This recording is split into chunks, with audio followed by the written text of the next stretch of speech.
যানজট কমাতে নগরীর আগ্রাবাদ বাণিজ্যিক এলাকায় পরীক্ষামূলকভাবে পে পার্কিং চালু করেছে চট্টগ্রাম সিটি কর্পোরেশন। রবিবার দুপুরে হোটেল আগ্রাবাদে চট্টগ্রাম সিটি মেয়র রেজাউল করিম চৌধুরী নগরীর প্রথম পে পার্কিং উদ্বোধন করেন।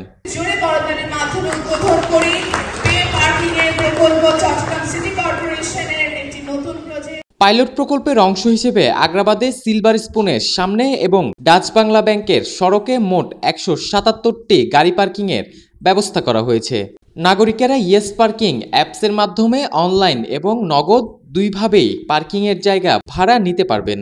তারা ফুটপাত দিয়ে হাঁটতে পারে না, স্কুলে যেতে পারে না। আমরা কলেজে স্কুলে পড়ার সময় এই ফুটপাত ধরে সবাই হাঁটত।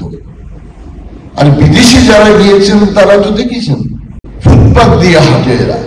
৮০ বছরের বৃদ্ধা বলেন, বুদ্ধ বলেন, আর ছোট্ট শিশু বলেন, নির্বিঘ্নে নিশ্চিন্তে নিরুপদ্রবে তারা ওই ফুটপাত দিয়ে হাঁটাচলা করছে। কিন্তু আমাদের এখানে সেই ফুটপাত গুলো বেদখল হয়ে যায়। এই ব্যাপারে কিন্তু আমাদেরকে সজাগ হতে হবে। রাস্তাগুলো দখল করে নেই, রাস্তাতে কিভাবে আপনার হকাররা বসে। তাই আমি আজকে আমাদের এই অতিরিক্ত পুলিশ কমিশনার সাহেব আছেন ট্রাফিক, রাস্তাতে যাতে কোনো হকার বসতে না পারে। কি যে দুর্ভোগ মানুষ পোহায় এটা বলার মতো না। আমরা আপনারা আজকে একযোগে কাজ করছি বলেই অনেক জায়গায় হকার মুক্ত করতে পেরেছি। তাই এবং এদেরকে বসানোর জন্য নাইট মার্কেটের চিন্তা ভাবনা করছি এবং হলিডে মার্কেটের চিন্তা ভাবনা করছি।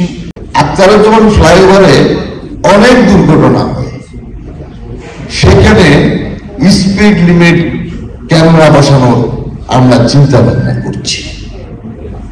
এই জন্য আপনাদের সহযোগিতা প্রয়োজন।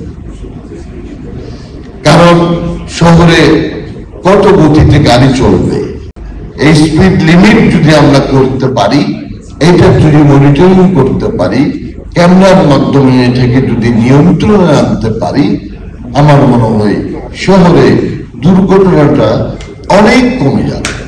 আজকে পদক্ষেপগুলো নেওয়া হচ্ছে চট্টগ্রামকে একটি সুন্দর নগরী হিসেবে গড়ে তুলতে। এ সময় অনুষ্ঠানে সিডিএ চেয়ারম্যান, চট্টগ্রাম সিটি কর্পোরেশনের প্রধান নির্বাহী কর্মকর্তা, অতিরিক্ত police commissioner Masud Ahmed, panel mayor, প্রধান পরিচ্ছন্ন কর্মকর্তা, বি ট্র্যাক সলিউশনের প্রকল্প প্রধান সহ চসিকের কর্মকর্তাবৃন্দ উপস্থিত ছিলেন।